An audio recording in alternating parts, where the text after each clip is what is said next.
Good evening, George Orwell. Perhaps we should start with you telling us a little about yourself.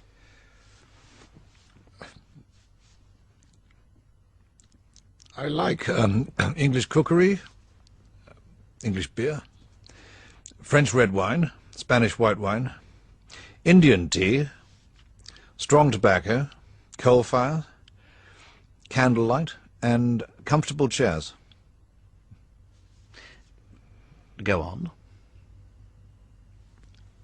I dislike big towns, noise, the motor car, the radio, tinned food, and central heating. Interestingly... And modern furniture. Quite.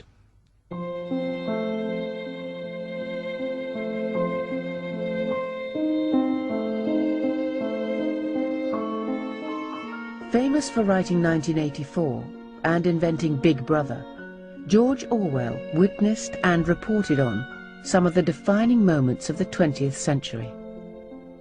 But there are no moving pictures of Orwell, nor are there any recordings of his voice. He did leave a vast written legacy, containing insights on everything from diet to revolution. It's this we used to create his life in pictures. The pictures are invented, but every statement Orwell utters is his own. In an early documentary, Orwell is an imperial policeman. In a film essay, he's a kitchen hand.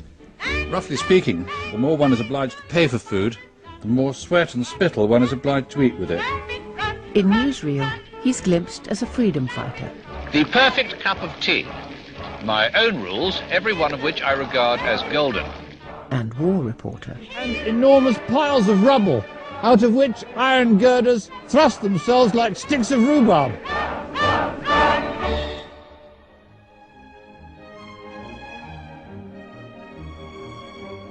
Towards the end of his career, he penned the confessional essay, Why I Write.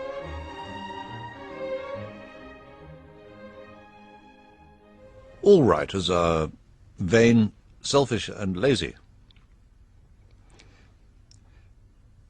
And at the bottom of their motives there lies a mystery. And so you have no control over what you write? Writing a book is a horrible, exhausting struggle, like a long bout with some painful illness. One would never undertake such a thing if one were not driven by some demon one can neither resist nor fully comprehend. 1984, with its thought police, Room 101 and Big Brother, has given us a language with which we can defy oppression. What demon drove you to dream up 1984?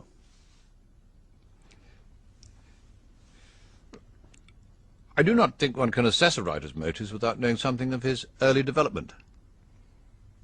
His subject matter will be determined by the age in which he lives. But before he ever begins to write, he will have acquired an emotional attitude from which he will never completely escape.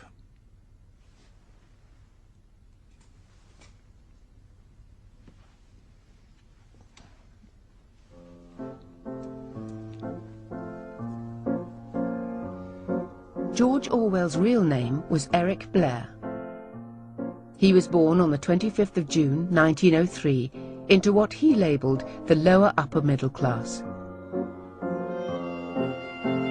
This mock Tudor villa in the Thames Valley was the Blair family home. He was only 8 when he was sent away to boarding school. It is not easy for me to think about my school days without seeming to breathe a whiff of something cold and evil-smelling. Such were the joys when we all girls and boys. Such Were the Joys was an autobiographical essay on Blair's school days. Considered libelous, it wasn't published in his lifetime. But as this expressionist film adaptation shows, it is crucial to understanding his character. Soon after I arrived, I began to wet the bed, a disgusting crime. Night after night I prayed with a fervour never previously attained in my prayers, "Please God, do not let me wet the bed. Oh, please God, do not let me wet the bed." But it made remarkably little difference. The grim, statuesque matron, Daphne by name, arrived in the dormitory especially to inspect my bed.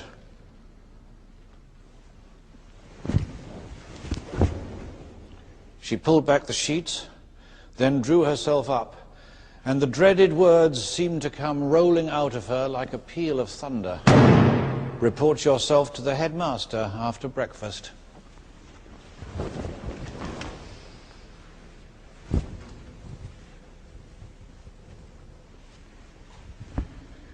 He knew, of course, why I had been sent to him, and had already taken a bone-handled riding crop out of the cupboard. He read me a short but pompous lecture, seized me by the scruff of the neck, and began to beat me.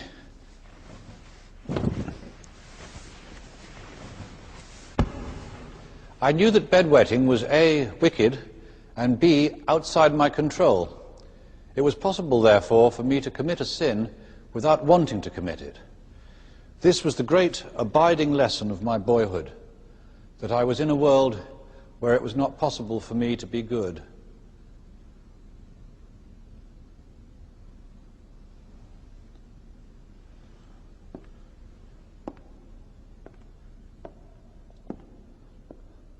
Eric Blair was instinctively rebellious and independent. But to become the English language's fiercest critic of tyranny and privilege, he would have to completely reinvent himself. Later, I was educated at Eton. To me, in my boyhood, to children of nearly all families like mine, common people seemed almost subhuman. I was an odious little snob. But I was both a snob and a revolutionary. The writer Cyril Connolly was at Eton with Blair. He talked about those days to the television presenter Malcolm Muggeridge. If someone had said to you in those days, what do you think of that boy Blair, what would you have answered? He was always laughing and arguing and barracking and quibbling with people and heckling. Yes. And he seemed, like Socrates, to be constantly questioning everybody and everything they did or said, and always with this wheezy laughter. You think that, but by God, I don't think you'd think it in 10 years' time, or if you hadn't got this or that, etc. He was a debunker before the word existed. After Eton, Blair and Connolly lost touch. Connolly, like most bright boys of his class, went to university. Blair went in search of tyranny, to which he was drawn like a moth to a flame.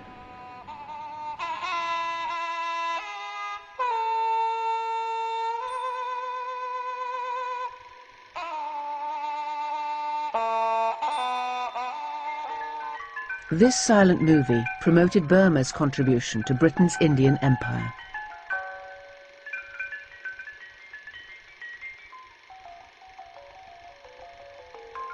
Made in the mid-20s, it was one of the earliest observational documentaries.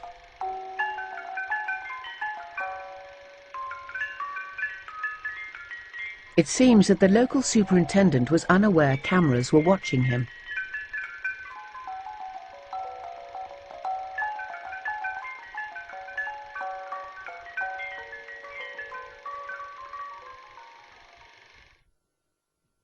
Shortly after I left school, I wasn't quite 20 years old then, I went to Burma and joined the Indian Imperial Police. Seen from the outside, the British rule in India appears benevolent, even necessary. But the truth is that no modern man, in his heart of hearts, believes it is right to invade a foreign country and hold the population down by force.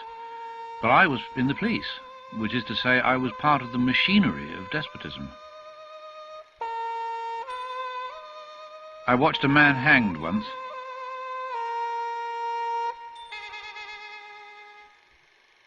It was a sodden morning of the rains. A sickly light was slanting over the high wall into the jail yard. He was a puny wisp of a man with a thick, sprouting moustache.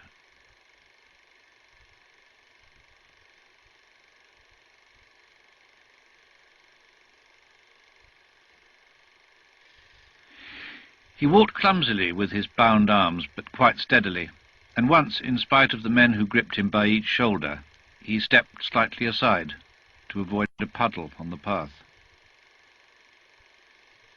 It is curious, but till that moment I had never realized what it means to destroy a healthy, conscious man.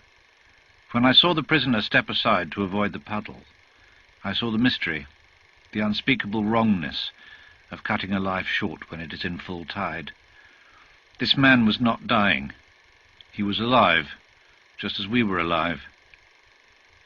He and we were a party of men walking together, seeing, hearing, feeling, understanding the same world, and in 2 minutes one of us would be gone.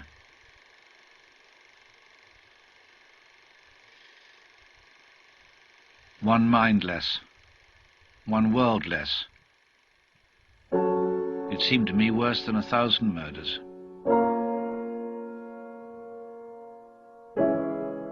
I could not go on any longer serving an imperialism which I had come to regard as very largely a racket.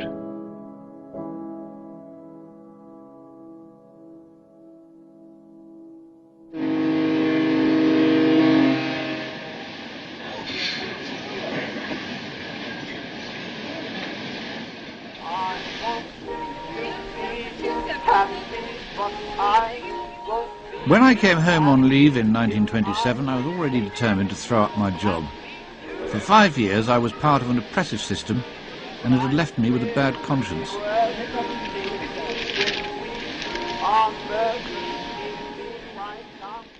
From a very early age, perhaps the age of 5 or 6, I knew that when I grew up I should be a writer. Between the ages of about 17 and 24, in Burma, I tried to abandon this idea. But I did so in the consciousness that I was outraging my true nature, and that sooner or later I would have to settle down and write books. But at this stage you were still Eric Blair, and the brand of literature that you first attempted was the polar opposite of 1984. At that time, I wanted to write enormous naturalistic novels with unhappy endings, full of detailed descriptions and arresting similes, and also full of purple passages.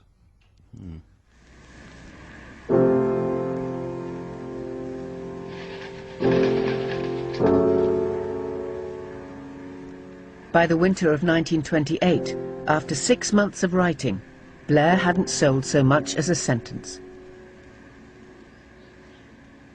Holed up in a miserably cold studio here in West London, he was struggling with both his art and a physical handicap. Since childhood, he had suffered from frequent chest infections. By his mid-20s, that had developed into a chronic illness, possibly TB.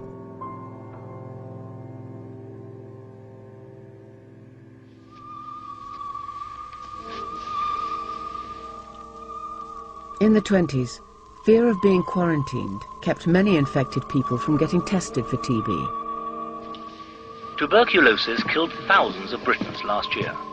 From the few that did come forward, some were shanghaied into public information films that encouraged others to do likewise. Take this young man. Perhaps he's scrimped on heating coal, or he's been short of food lately.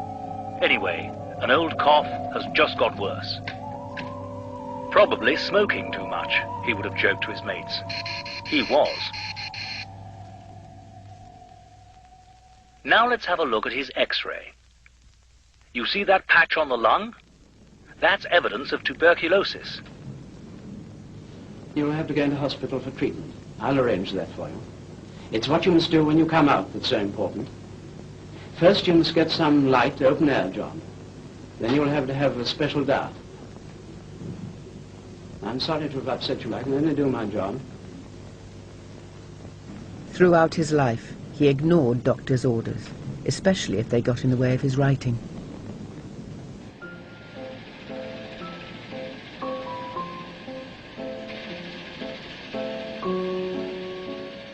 During 1928-29, I lived in Paris, writing a novel which no one would publish and which I afterwards destroyed.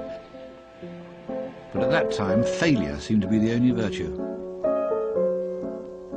When my money ran out, I worked for a time as a dishwasher in an hotel.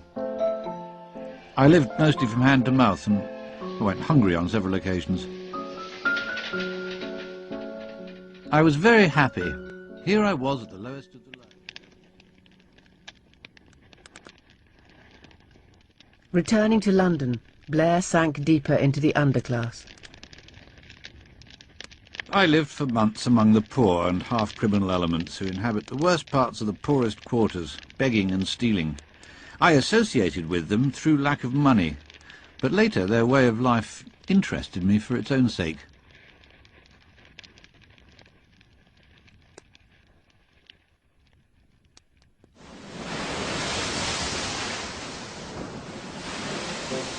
By his late 20s, he was writing and selling articles about life in the gutter. Ironically, this correspondent of the dispossessed was then living in genteel comfort with his parents in Southwold, a seaside resort in Suffolk. He gave up his job, which wasn't very well thought of in those days, you know.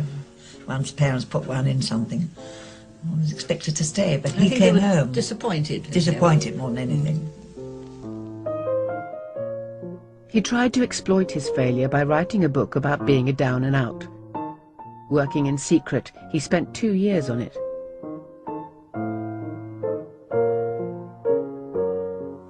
I remember her very well. Very tall and lanky. I had an awfully nice face, you know. But Well, nothing, yes, a gentle, kind yes, face. not good looking at all. And you remember that his sleeves were always up here, didn't you? Yes, and He'd very, grown very out of his bony sleeves. wrists, and yes, as though he'd grown out of his clothes. But he couldn't have looked like that and eaten. No, he had to conform there. Oh, he looked rather like a tramp always. Behind the clouds, there's crowds and crowds of sunbeams shining for you. Blair's finished manuscript was sent to the left-wing publisher Gollancz. They described it as utterly disgusting, but socially important, and they agreed to put it out. Suddenly concerned for his parents' reputations, Blair devised a pseudonym. His new first name came from the king, his second from a local river. Mr. George Orwell.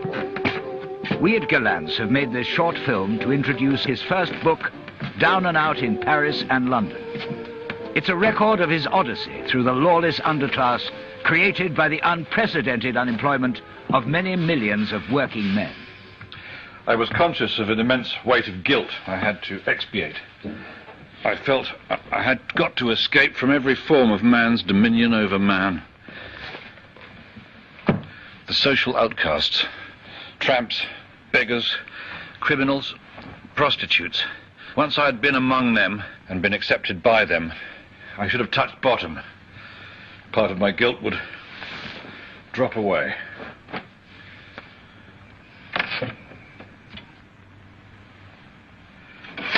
I've worn bad enough things before, but nothing at all like these. They have, how can one express it, a gracelessness, a patina of antique filth.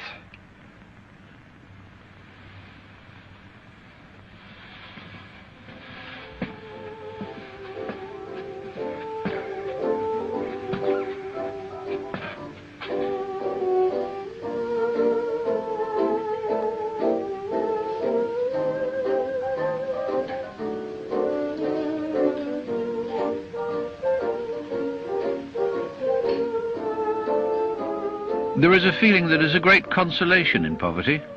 You have talked so often of going to the dogs, and, well, here are the dogs, and you've reached them, and you can stand it. It is a feeling of relief, almost of pleasure, at knowing yourself at last genuinely down and out. Reading Down and Out in Paris and London will change your life, because writing it has changed Mr. Orwell. I will never again think all tramps are drunken scoundrels, nor expect a beggar to be grateful when I give him a penny, nor be surprised when men out of work lack energy, nor refuse a handbill, nor enjoy a meal in a smart restaurant. That is a beginning. One critic has claimed that you cannot blow your nose without moralizing on conditions in the handkerchief industry. But were you such a political firebrand when George Orwell was invented in 1933? I spent 5 years in an unsuitable profession, the Indian Imperial Police in Burma. I then underwent poverty and the sense of failure.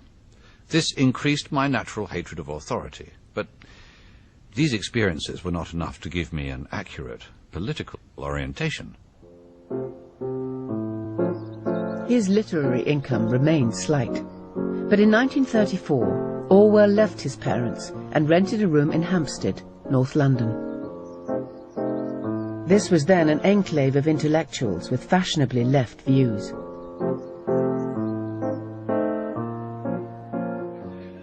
I knew that I had a facility with words and a power of facing unpleasant facts. Unfortunately, you do not solve the class problem by making friends with tramps. In the highbrow world, you get on, if you get on at all, by going to cocktail parties and kissing bums. One of Orwell's friends, whilst he was in Hampstead, was the anthropologist Geoffrey Gora. I would have said he was an unhappy man. He was fairly well convinced that nobody would like him, which made him prickly. The middle-class, bearded fruit juice drinkers are all for a classless society, so long as they see the proletariat through the wrong end of the telescope.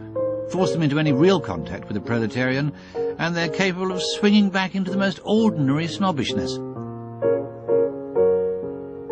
Even so, it was at a party in this house that Orwell met Oxford graduate and trainee psychologist Eileen O'Shaughnessy.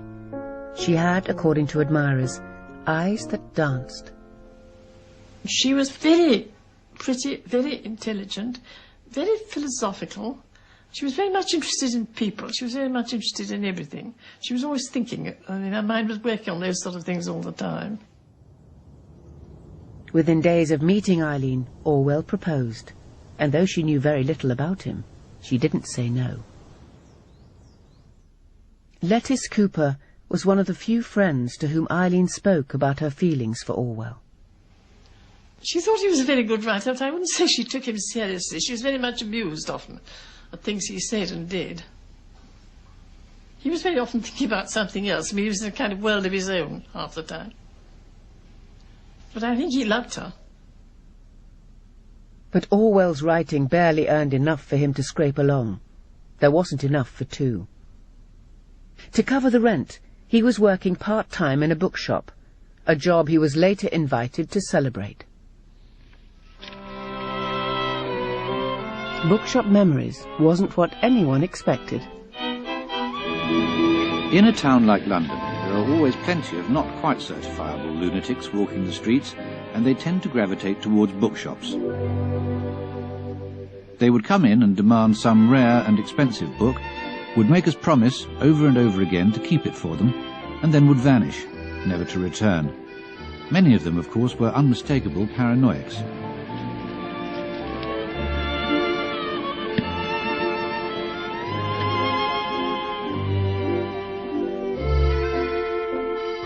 There was a time when I really did love books, loved the sight and smell and feel of them. But as soon as I went to work in the bookshop, I stopped buying books. Seen in the mass, 5,000 or 10,000 at a time, books were boring and even slightly sickening.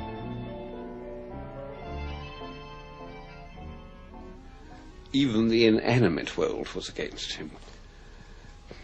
He was awfully likely to knock things off tables, to trip over things. I mean, he was a gangling, physically badly coordinated young man. After just over a year there, Orwell resigned from the bookshop. To suppress my snobbishness, I have got to alter myself so completely that at the end I should hardly be recognisable as the same person. And he needed money to marry Eileen. I couldn't afford a ring, except perhaps a Woolworths one.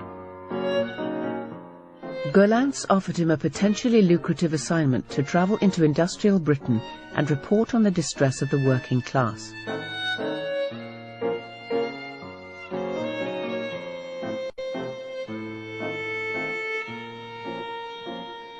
Orwell recorded his trip north in the road to Wigan Pier.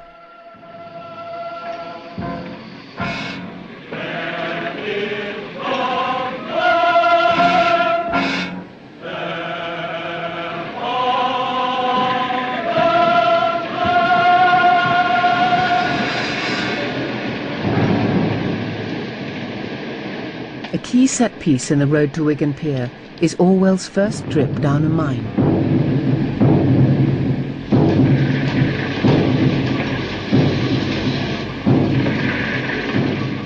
Here am I, a typical member of the middle class.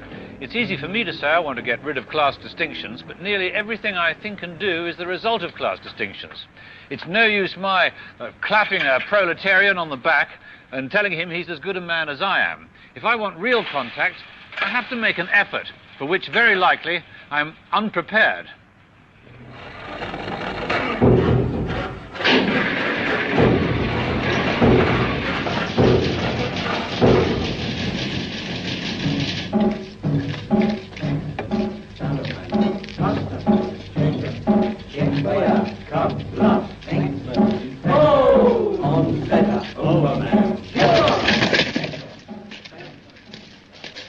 I am handicapped by being exceptionally tall. You've got to not only bend double, but also keep your head up all the while so as to see the beams and girders and dodge them as they come. You have, therefore, a constant crick in the neck, but this is as nothing compared to the pain in your knees and thighs.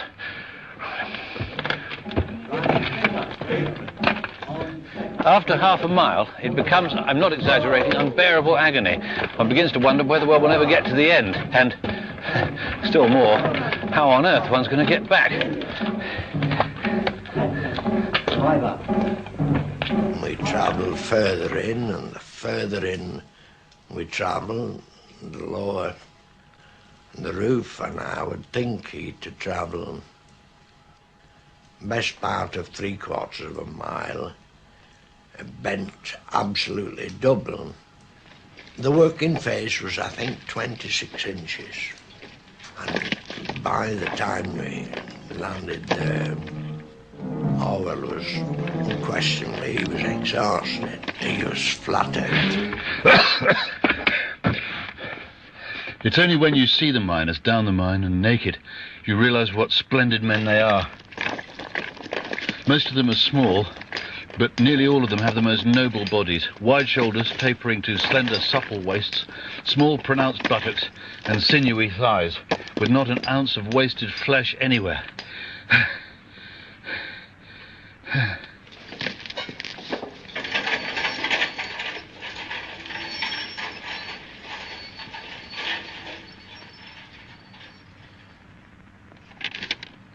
All of us really owe the comparative decency of our lives to poor drudges underground, blackened to the eyes, with their throats full of coal dust, driving their shovels forward with arms and belly muscles of steel. The miner's job would be as much beyond my power as it would be to perform on a flying trapeze or to win the Grand National. The work would kill me in a few weeks.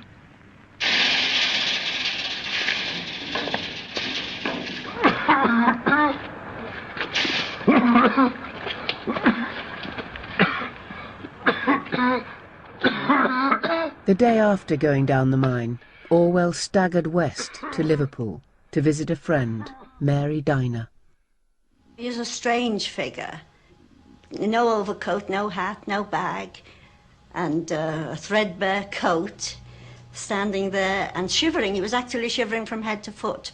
Well, he collapsed. Well, not quite collapsed, but as near as made no matter. So my husband and I, we got him to bed as quickly as we could, and he was really very ill. But within days, Orwell was back on his feet. His mission now carried him into the industrial slums of South Yorkshire. Sheffield, I suppose, could justly claim to be the ugliest city in the old world. Its inhabitants, who want it to be preeminent in everything, very likely do make that claim for it.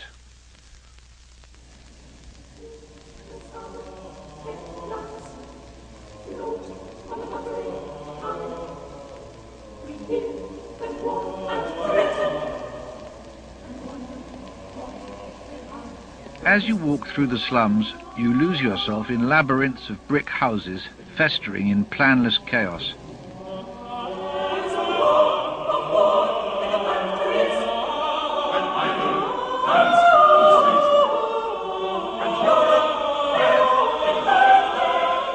The interiors of the houses are all the same. All have an almost exactly similar living room, 10 or 15 feet square. The average unemployed family lives on an income of about 30 shillings a week, of which at least a quarter goes in rent. It is worth considering in some detail how the remaining money is spent.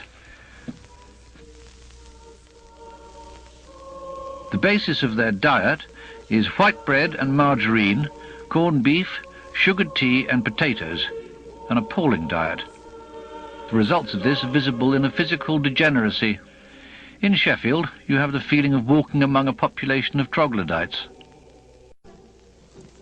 The question of the unemployed and all the distressed areas was terribly well portrayed, and you felt that really he'd done all in his power to get himself into this situation in order to be able to... You really felt that he'd become one of them as far as is possible for anybody with such a different background to get into.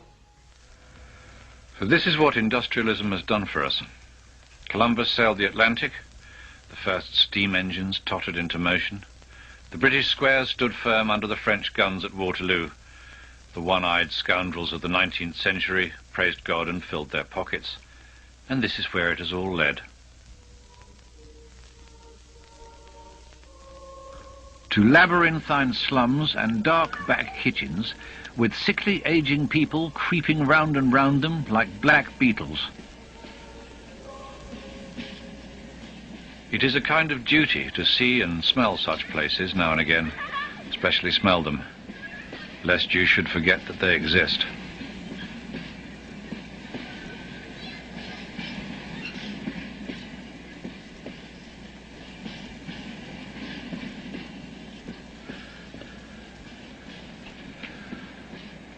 At the back of one of the houses, a young woman was kneeling on the stones, poking a stick up the leaden waste pipe which ran from the sink inside and which I suppose was blocked. I had time to see everything about her: her sacking apron, her clumsy clogs, her arms reddened by the cold. She looked up and I was almost near enough to catch her eye. She had a round, pale face, the usual exhausted face of the slum girl who is 25 and looks 40 thanks to miscarriages and drudgery. And it wore, for the second in which I saw it, the most desolate, hopeless expression I've ever seen. We are mistaken when we say it isn't the same for them as it would be for us. For what I saw in her face was not the ignorant suffering of an animal. She knew well enough what was happening to her, understood as well as I did how dreadful a destiny it was to be kneeling there in the bitter cold on the slimy stones of a slum backyard, poking a stick up a foul drain pipe.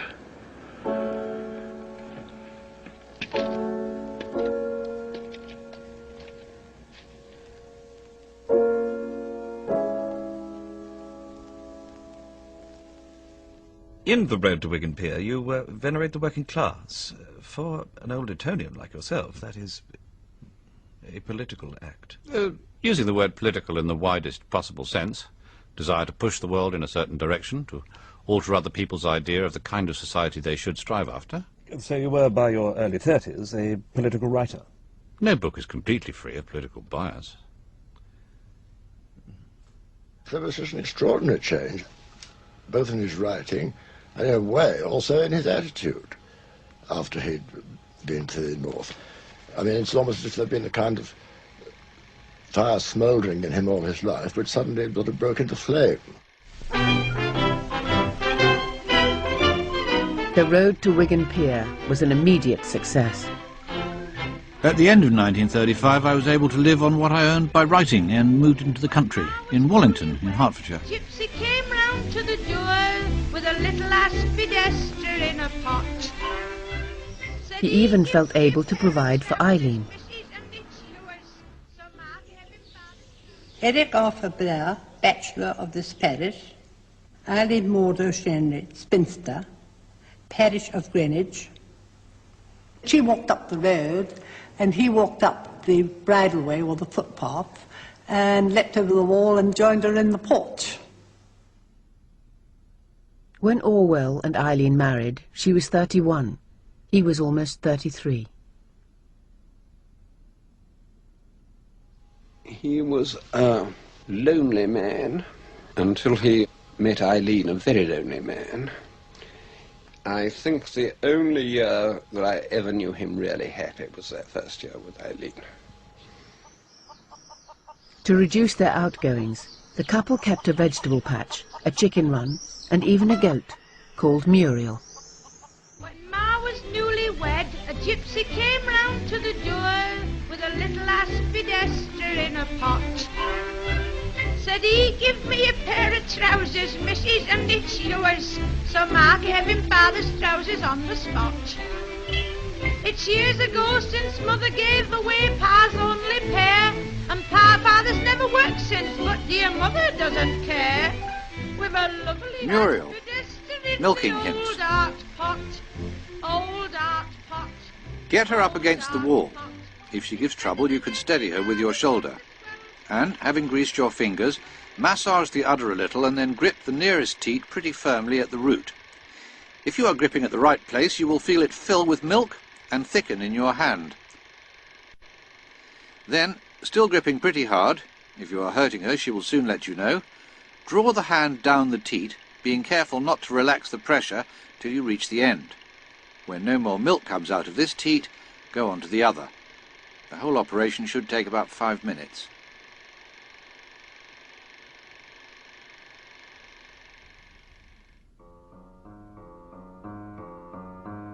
But that Christmas, Muriel lost her milker. Once again, he had gone off in search of tyranny.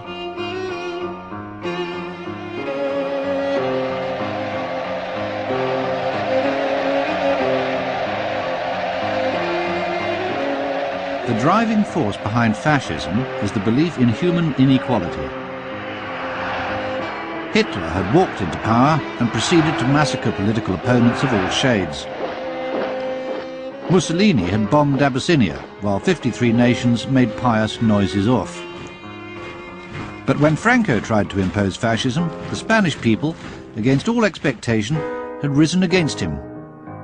It seemed possible that it was the turning of the tide. By the winter of 1936, Spain's struggle against fascism had escalated into civil war.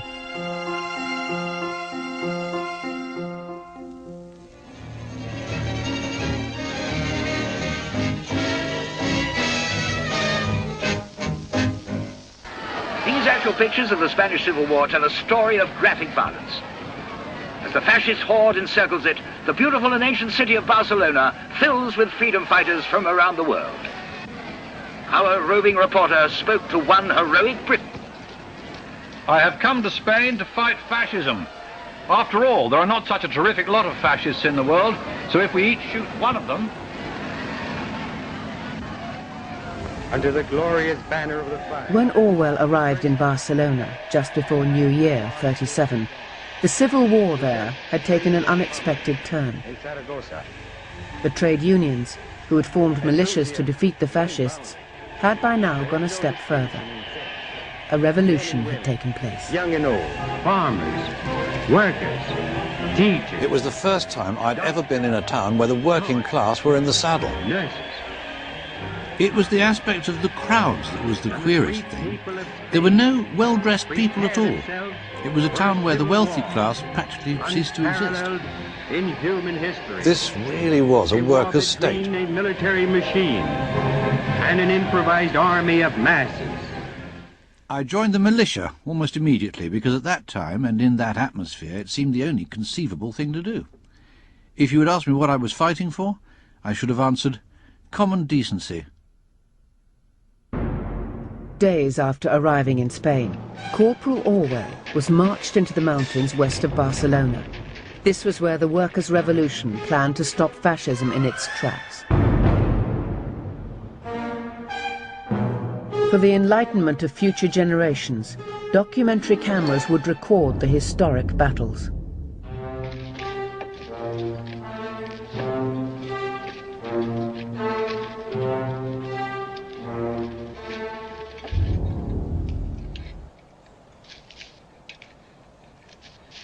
Nothing happened. Nothing ever happened. In nearly 3 weeks, I had fired just 3 shots at the enemy. They say it takes 1,000 bullets to kill a man. But at this rate, it would take 20 years before I killed my first fascist. All true tea lovers like their tea strong. 6 heaped teaspoons should be about right. Now, no strainers or bags to imprison the tea. Actually, one can swallow tea leaves in considerable quantities without any ill effect. One should pour the tea into the cup first. This is one of the most controversial points of all. But I maintain that by putting the tea in first, one can more precisely regulate the amount of milk that goes in, whereas you are liable to put too much milk in if you do it the other way round. Lastly, tea should always be drunk without sugar. It would be equally reasonable to put in pepper or salt.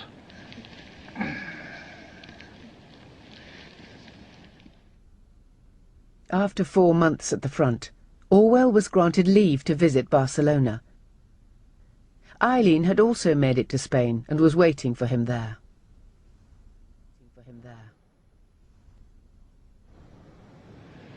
Getting back to Barcelona, I discovered that a deep change had come over the town. The revolutionary atmosphere had vanished. Once again, it was an ordinary city with no outward signs of working-class predominance. The normal division of the city into rich and poor, upper and lower class, was reasserting itself. And the people responsible? The communists.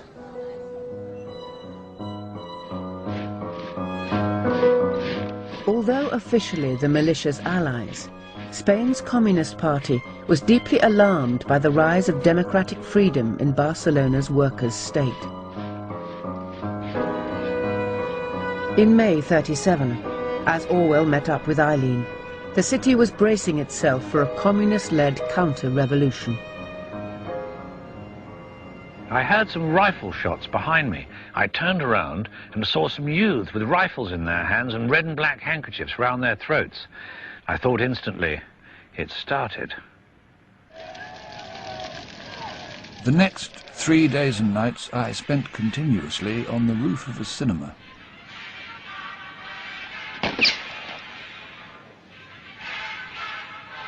I was in no danger. I suffered nothing worse than hunger and boredom.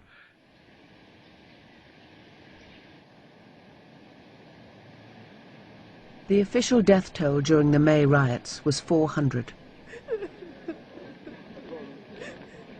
When it was over, the communists controlled Barcelona. Militiamen were ordered to quit the city or become good communists. I could not join any communist-controlled unit. It might mean being used against the Spanish working class. One could not tell when this kind of thing would break out again, and if I was to use my rifle at all in such an affair, I would use it on the side of the working class, not against them. Orwell returned to his militia unit at the front. At dawn, on the 20th of May, Orwell relieved his American colleague Harry Milton from guard duty. It was a beautiful sunrise. He stuck his head over the parapet, which was very dangerous. Then I heard a shot, and he toppled over. I put his head in my arms, and when I put my hand under his neck, there was a puddle of blood. He was shot through the neck. The bullet passed right through, just missing a major artery. Weakened by TB, Orwell was very vulnerable to severe trauma.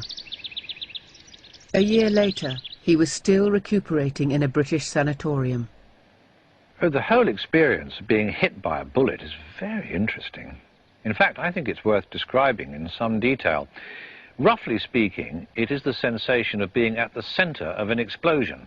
A loud bang, and then a blinding flash of light all around me, and I felt a tremendous shock. No pain, just a violent shock, such as you get from an electric terminal. With it, a sense of being stricken and shriveled up to nothing.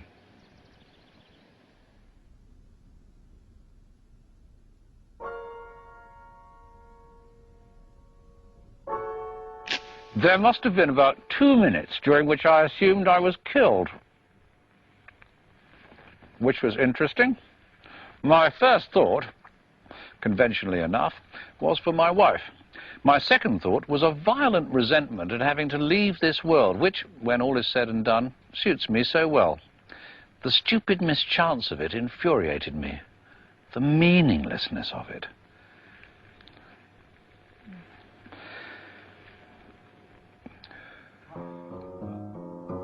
A month after being shot, Orwell was walking wounded, back in Barcelona with discharge papers in his pocket. But the city had become dangerous for militiamen. The communists, following the orders of their Soviet backers, demanded absolute allegiance. It was subversive even to think ill of the party. Orwell was getting his first taste of totalitarianism. It was all the more shocking because it came from former allies on the left. For some time, a reign of terror was in progress. Police spies were everywhere. The jails were still crammed with prisoners left over from the May fighting, and others were disappearing into jail by ones and twos. So far as one could discover, no one was ever tried or even charged. You were simply flung into jail and kept there, usually incommunicado. Practically everyone we knew was in jail by this time. Eileen was wonderful. In fact, actually seemed to enjoy it. It was a queer business. We started off by being heroic defenders of democracy and ended up slipping over the border with the police panting at our heels. We were very lucky to get out of Spain alive.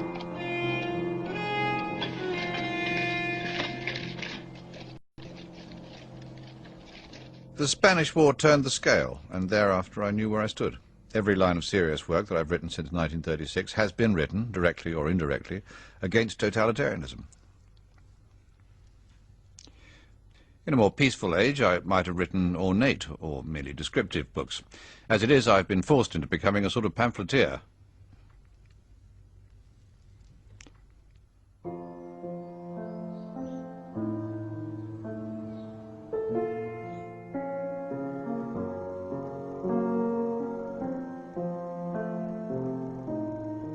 His campaign was against every form of totalitarianism.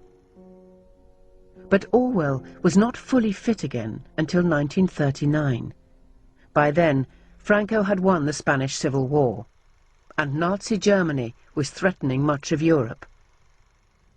It was a time for art to be anti-fascist.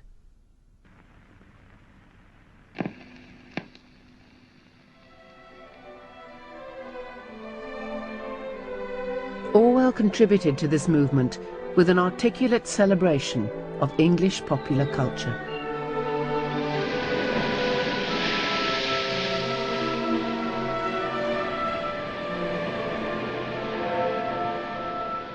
I believe in England. It is a living contradiction of all the infallible dogmas of fascism.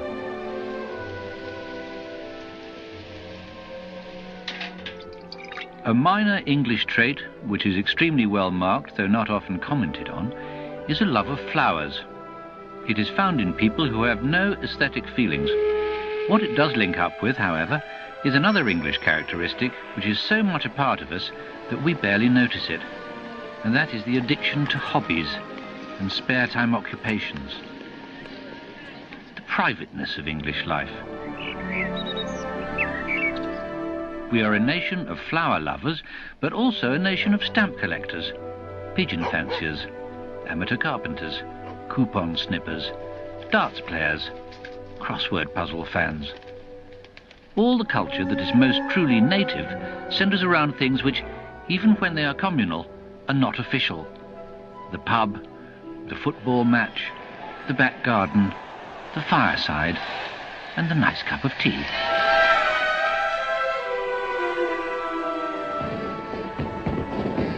The liberty of the individual is still believed in. The totalitarian idea that there is no such thing as law, there is only power, has never taken root. In England, such concepts as justice, liberty, and objective truth are still believed in. They may be illusions, but they are very powerful illusions.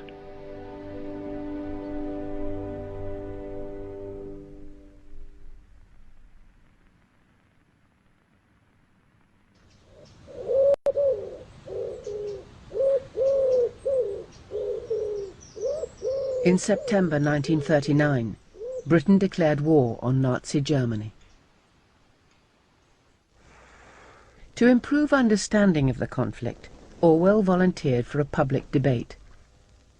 To speak against the war, we have here tonight the writer and critic Derek Savage, as well as the poet and sexologist Alex Comfort. Making the case against them is George Orwell. Pacifism is objectively pro-fascist.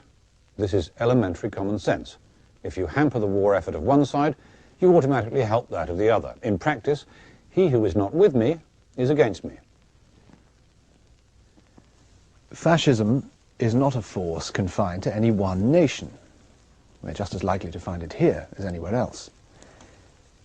The characteristic markings of fascism are curtailment of individual liberties, the abolition of private life and private values. These are all tendencies of present-day Britain. The pacifist is opposed to all of these, and might therefore be called the only genuine anti-fascist.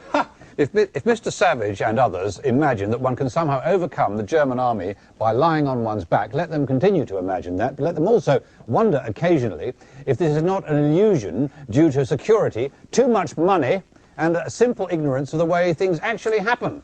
There are innumerable reasons why war should be opposed. The chief reason is the diabolical nature of modern warfare. The idea... Diabolical repercussions. The idea that one can somehow remain aloof from and superior to the struggle while living on food that British sailors have had to risk their lives to bring us is a bourgeois illusion based on security and money.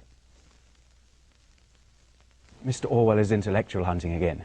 He's made the discovery that almost every writer under the age of 30 in this country already has their feet on the slippery slope towards fascism.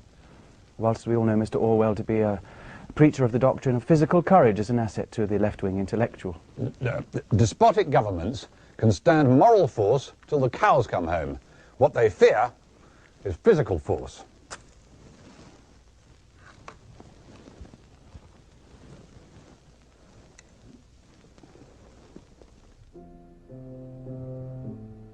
When war broke out, I was rejected by the army because of my lungs. My health is wretched, but it's never prevented me from doing anything that I wanted to, except fight in the war.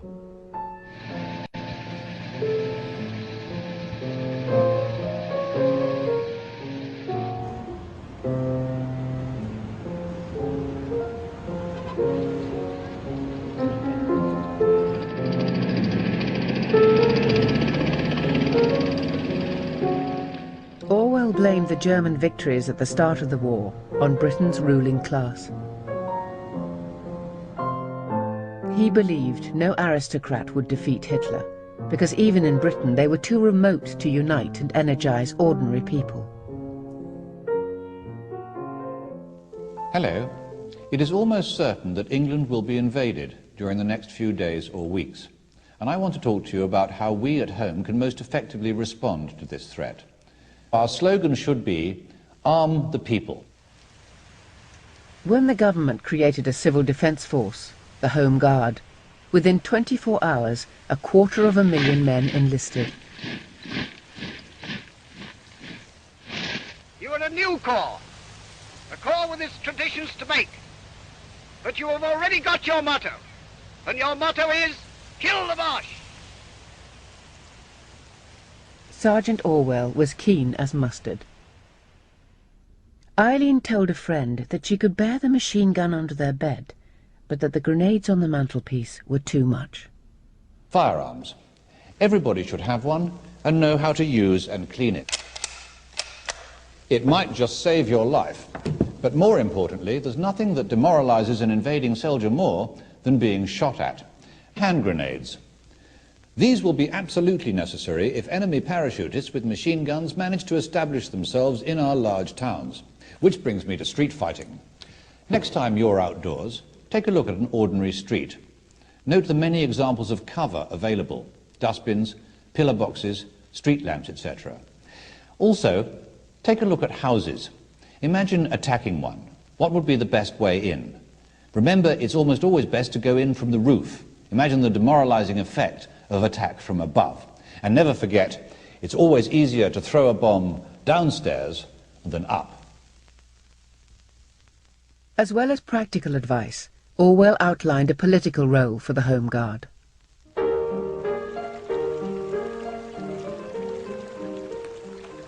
A village hall on a quiet summer evening. But there seems to be something doing. He proposed that the Dad's army act as the militia had done in the Spanish Civil War. It is only by revolution that the native genius of the English people can be set free. We have got to fight against privilege, against the notion that a half-witted public school boy is better for command than an intelligent mechanic. We have got to break the grip of the moneyed class as a whole. There will be a bitter political struggle. At some point or other, it may be necessary to use violence. We shall have to fight against bribery, ignorance, snobbery. The bankers and larger businessmen, the landowners and dividend drawers, the officials with their prehensile bottoms will obstruct for all they are worth. But the chances are the will of the majority will prevail. We are in a strange period of history in which a patriot has to be a revolutionary, and a revolutionary has to be a patriot. It was your idea. I find him a very exciting person to meet, who said what I would like to have said. Idealistic and young, David Astor became a loyal supporter of Orwell. He really saw things in a way that I felt I instinctively reacted to as being right. It was his sort of counterpoint to Churchill's speeches. It was sort of his reason why he wanted to fight the war and why he liked Britain and what he thought its future should be.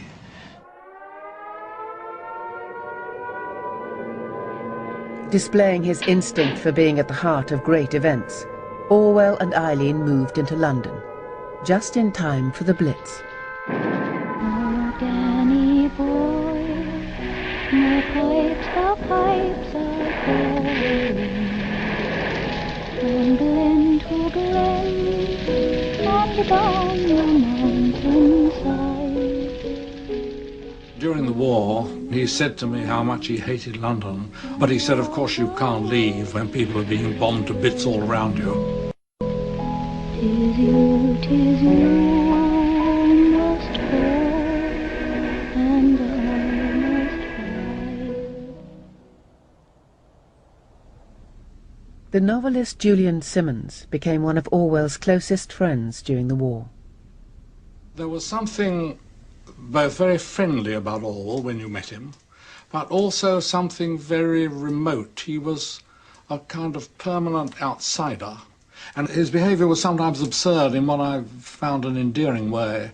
Like at our lunches, there would always be on the menu perhaps some really quite good bit of food, like, say, liver and bacon. Orwell would never have that. What he would go for would be the victory pie, which was practically uneatable, and he would eat it quite zestfully and say with, in a rather happy way, you won't get anything better than this nowadays.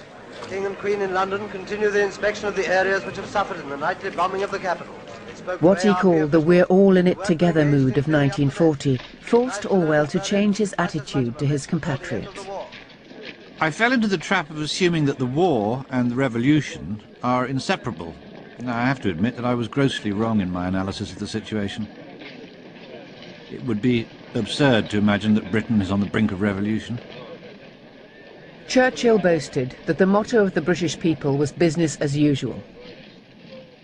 Orwell was both frustrated and charmed by this lack of reaction. He was concerned about the future.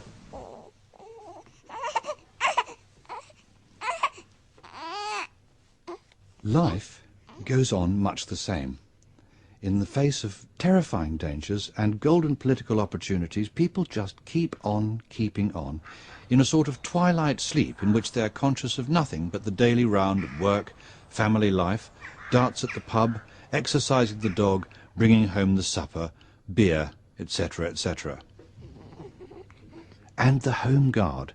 It is so very typical of Britain that this vast organisation has had absolutely no conscious political development at all.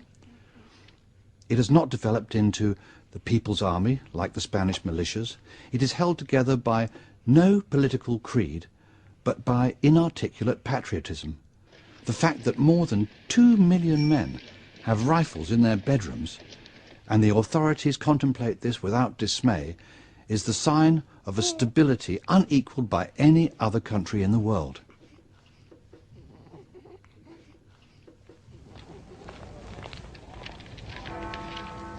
In 1941, Orwell, having abandoned hope of revolution, even put aside his quest for truth.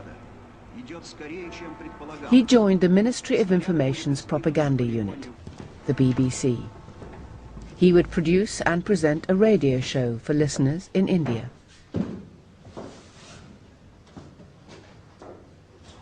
His BBC office was room 101.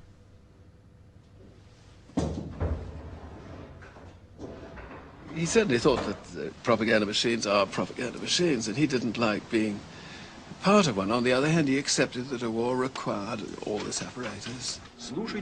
London calling at the beginning of tonight's broadcast in the BBC's Eastern Service.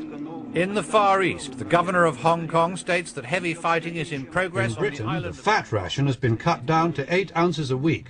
The ordinary people who have to put up with these restrictions do not grumble. Is stabilized on any of the fronts. And in the Far East, the Japanese are still getting further advantages from their first treacherous surprise attack. By far the most important event during this week is the Anglo-Russian Treaty. I consider I kept our propaganda slightly less disgusting than it might otherwise have been, deodorized it to some small extent. But I felt I was just an orange that was being trodden on by a very dirty boot.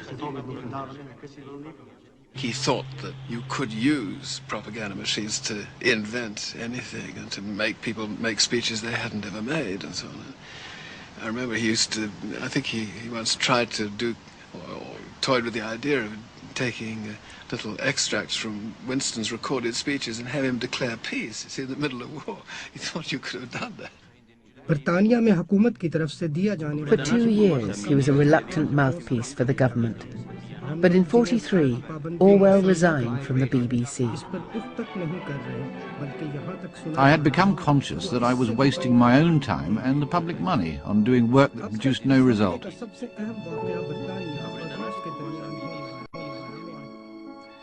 I felt that by going back to my normal work of writing, I could be more useful.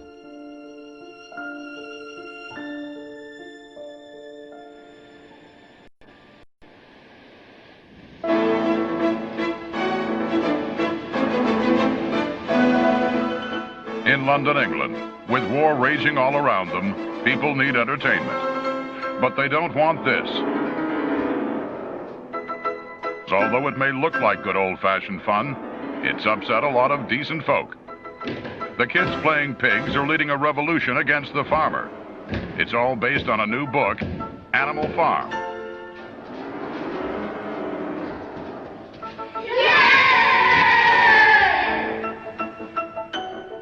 In an exclusive interview, its author, Britt George Orwell, gives us the lowdown on this showdown hoedown.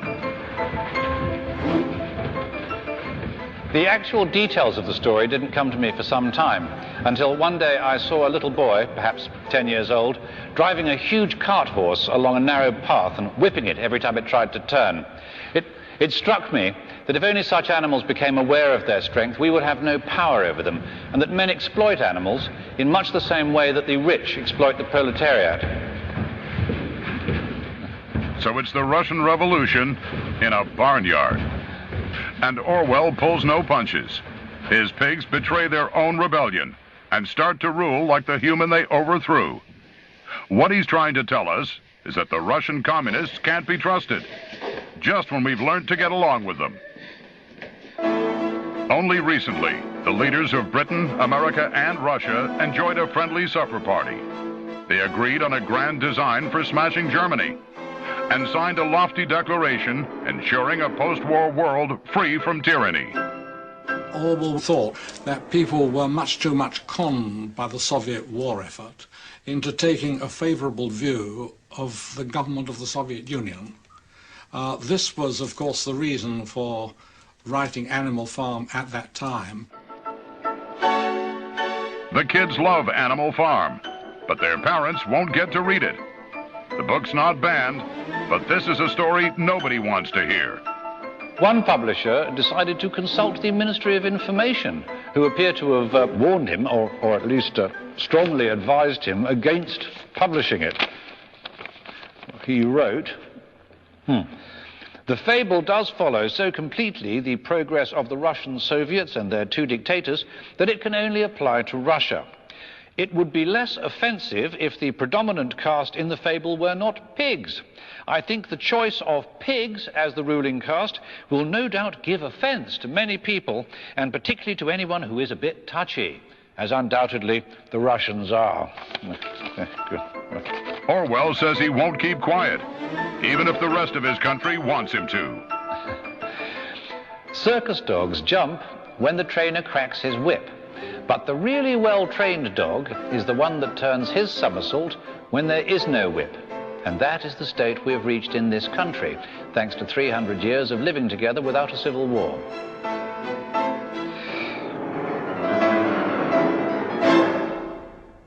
Animal Farm was the first book in which I tried, with full consciousness of what I was doing, to fuse political purpose and artistic purpose into one whole. Some say politics has no place in art.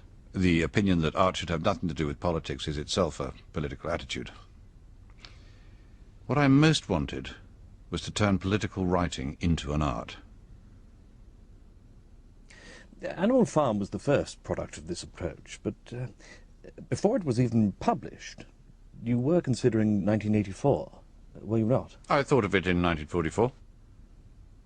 In 1984, true love between individuals is impossible. Only hate is allowed, the only permissible love for power. This bleak future you seem to be forecasting for Britain.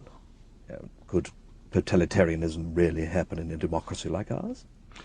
I do not think that the kind of society I describe will arrive, but that something resembling it could arrive, and that totalitarianism, if not fought against, could triumph anywhere.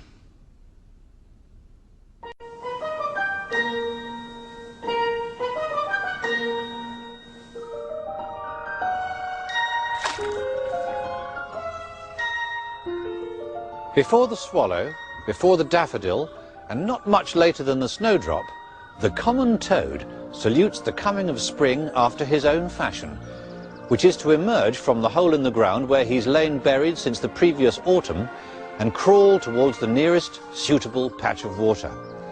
At this point, after his long fast, the toad has a very spiritual look, like a strict Anglo-Catholic towards the end of Lent. His movements are languid but purposeful. His body is shrunken, and by contrast, his eyes look abnormally large. A toad has about the most beautiful eye of any living creature. It is like gold. Is it wicked to take pleasure in the spring and other seasonal changes? If it is only a brighter blue between the chimney pots, or the vivid green of an elder sprouting on a blitz site. People, so the thinking runs, ought to be discontented, and it is our job to try and multiply our wants, rather than to increase the enjoyment of the things we already have. And yet, if we kill all pleasure in the actual process of life, what sort of a future are we preparing for ourselves? If a man cannot enjoy the return of spring, why should he be happy in a labour-saving utopia? I think that by retaining one's childhood love of such things as trees, fishes, butterflies, and, to return to my first instance, toads, one makes a peaceful and decent future a little more probable.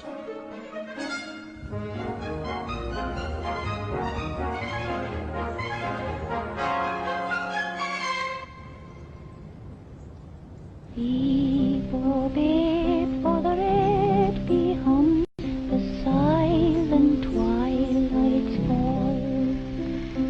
Beep, oh, In June 1944, we adopted a little boy, aged 3 weeks. His names are Richard Horatio. my child, my joy. She was a bit uneasy, for fear she couldn't love it enough. She was afraid, since it wasn't her own, she might not be able to give it everything it ought to have. But then it was there 3 weeks old in the hospital and nobody wanting it. And she went and took it home. And they were both delighted with him. Dusk is drawn. However, within months of establishing his happy family, Daddy was off again.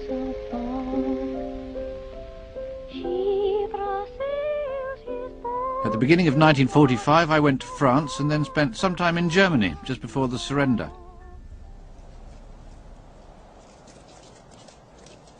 There are still 100,000 Germans living among the ruins of Cologne.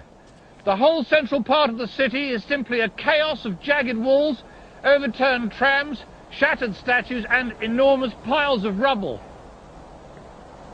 It is queer to think that these are the people who once ruled Europe from the Channel to the Caspian Sea and might have conquered our own island if they'd known how weak we were.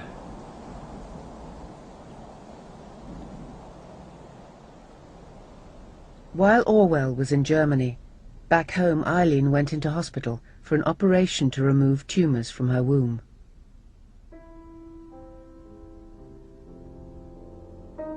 She wrote to Orwell from her hospital bed. Dearest, I'm just going to have the operation, already injected with morphia. This is a nice room. Can see the garden. Not much in it except daffodils, but a nice little lawn. My bed isn't next the window, but it faces the right way. I also see the fire clock. There the letter ended.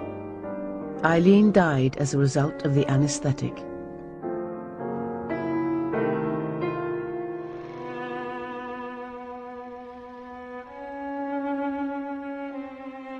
Eileen died very suddenly. It was terribly sad that she should die when she had become so devoted to Richard and was making such a good job of his upbringing, and things were just beginning to get better.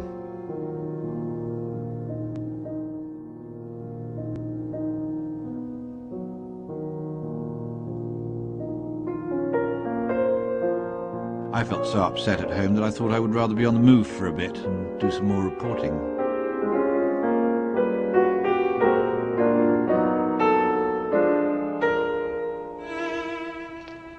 Immediately after the funeral, Orwell put his son in the care of a nurse and returned to the war. He began working at a furious pace, averaging an article or review every other day.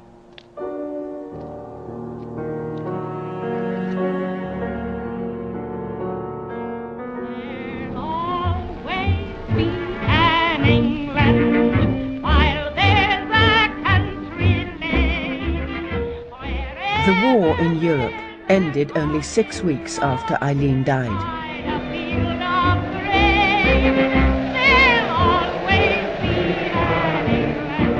Orwell's celebration was muted, but his gloom was more than grief.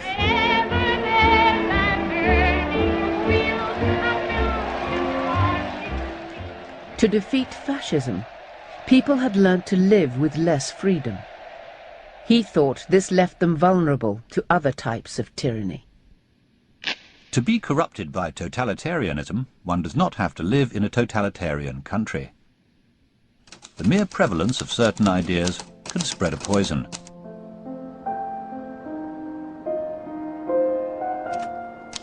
And if thought corrupts language, language can also corrupt thought. Defenseless villages are bombarded from the air, the inhabitants driven out into the countryside. This is called pacification. When one watches some tired hack on the platform mechanically repeating the familiar phrases, blood-stained tyranny, free peoples of the world, stand shoulder to shoulder, one often has a curious feeling that one is watching some kind of dummy. The appropriate noises are coming out of his larynx, but his brain is not involved. This reduced state of consciousness, if not indispensable, is at any rate favourable to political conformity. Maybe I am pessimistic, but at the same time there is not too much cause for optimism in the world today. This strange, gentle, critical, cynical personality comes out completely in the way he writes as in the way he talks. And this pessimism of his, I think, is peculiar to him. And I'd like to say that this I noticed always in him as a boy, too. It's a bracing pessimism, a feeling that once you admit the worst, everything's a bit more fun all round. And therefore you almost seek out the worst.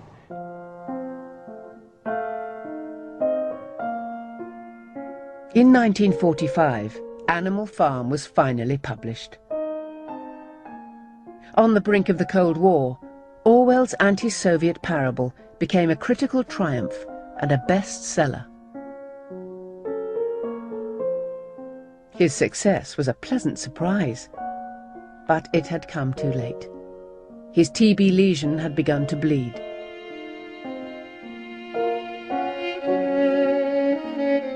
Having met her on the stairs to his London flat, he wrote to his young neighbour, Anne Popham.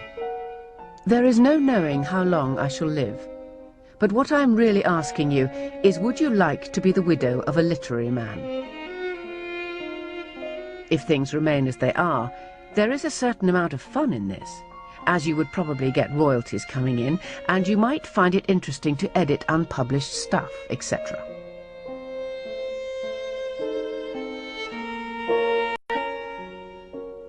Of course, it's absurd a person like me wanting to make advances to someone of your age. It's just that I feel desperately alone sometimes.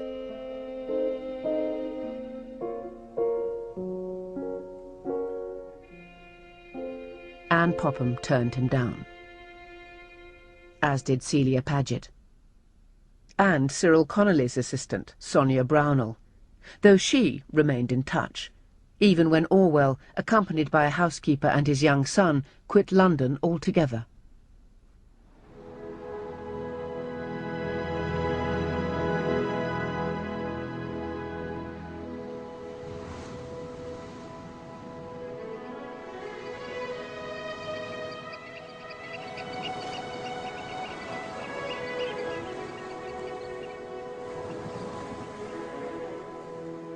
After travelling from London to Glasgow, we took a train, a boat, a bus and then another boat to arrive here on the Hebridean island of Jura, before travelling the final 7 miles in a car to this remote farmhouse. Our host requested that we bring tea, flour and jam, stout boots and warm clothing. It is in this almost monastic seclusion that the author George Orwell has decided to write his new novel, the first since Animal Farm several years ago. Mr. Orwell, what can you tell us about the new book? I do not like talking about books before they're written, but I will say that it is a novel about the future. It is, in a sense, a fantasy. 15 miles from the nearest telephone, on an island with just one proper road and one doctor, Mr. Orwell's new home seems inappropriate for a virtual invalid with a young son. But isolation is what Mr. Orwell craves. One just seems to have such a limited capacity for work nowadays. One has to husband it. These islands are largely uninhabited, so I can work quietly here. I'm getting on with my novel and hope to finish it in the spring. I've not got as far as I'd hoped because I've been in wretched health. My chest as usual. Of course, I can't see Richard till I'm non-infectious.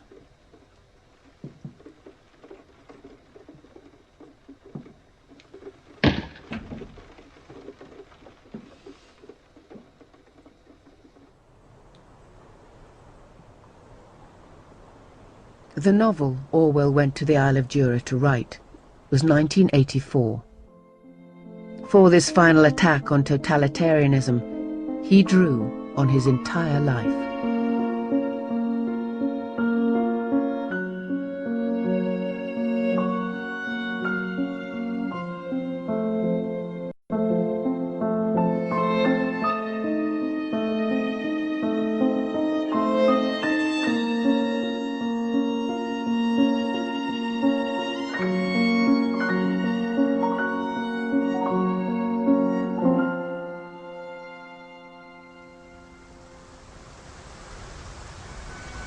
It is Christmas Eve 1947.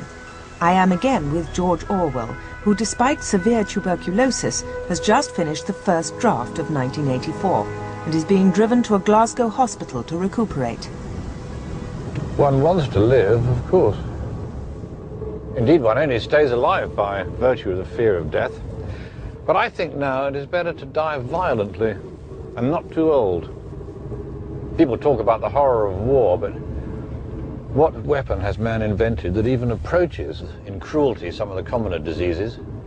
Natural death, almost by definition, is something slow, smelly and painful. Of course, I don't know you very well, but it seems to me that this latest illness has changed you. Do you agree? Yes, isn't it awful? I've got some more false teeth and a little grey in my hair. Actually, I wasn't referring to physical changes. I was talking more about your attitude towards your book. Have you noticed... long illness, when one is weak and without appetite, but without being actually feverish or in pain, one gets the impression one's brain is quite normal, one's thoughts just as active as ever. It's only when one attempts to write that you realize the deterioration that has happened inside your skull. Your thoughts, when you have them, are just like your thoughts at any other time. But as soon as they're reduced to some kind of order, they turn into badly expressed platitudes. In which case, why carry on? Such a good idea. Couldn't possibly abandon it.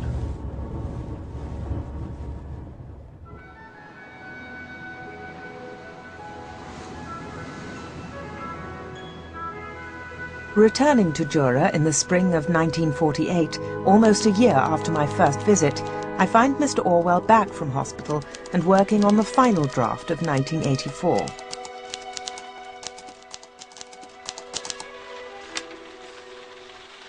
I am just on the grisly job of typing out my novel. It is a very awkward thing to do in bed, where I still have to spend half the time. As ever, when working hard, George Orwell is smoking very heavily. I begin to feel that his book is killing him.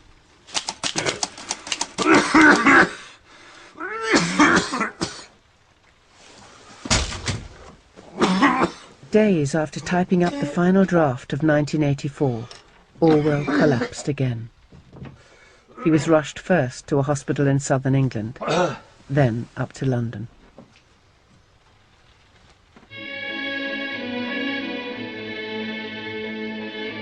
We are at University College Hospital in London, at the bedside of Mr. Orwell, whose satirical novel 1984 has been such a publishing sensation. Here is the blue-eyed 30-year-old Miss Sonia Brownell. She has known Mr. Orwell for 5 years, and has today, thanks to a bedside wedding, become his wife.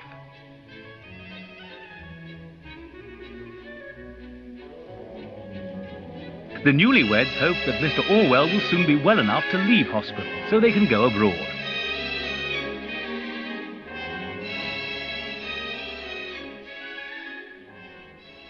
There would be no honeymoon. By the time Orwell married Sonia Brownell, 1984 was written, after which he would never leave his bed again.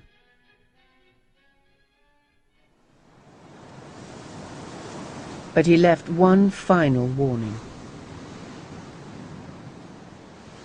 1984 is, I believe, a quite terrifying masterpiece. So terrifying, in fact, I don't think I should like to read another like it. I am not absolutely dissatisfied with it. I think it is a good idea, but the execution would have been better if I had not been under the influence of TB when I wrote it. You once claimed that you have an ability to face unpleasant facts. Is that what you've demonstrated in 1984 by drawing an accurate portrait of the future?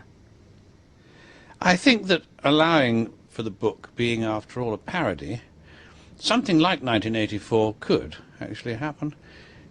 This is the direction the world is going in at the present time. In our world, there will be no emotions except fear, rage, triumph and self-abasement. The sex instinct will be eradicated. We shall abolish the orgasm. There will be no loyalty except loyalty to the party. But always there will be the intoxication of power. Always, at every moment, there will be the thrill of victory, the sensation of trampling on an enemy who is helpless. If you want a picture of the future, imagine a boot stamping on a human face forever. The moral to be drawn from this dangerous nightmare situation is a simple one. Don't let it happen. It depends on you.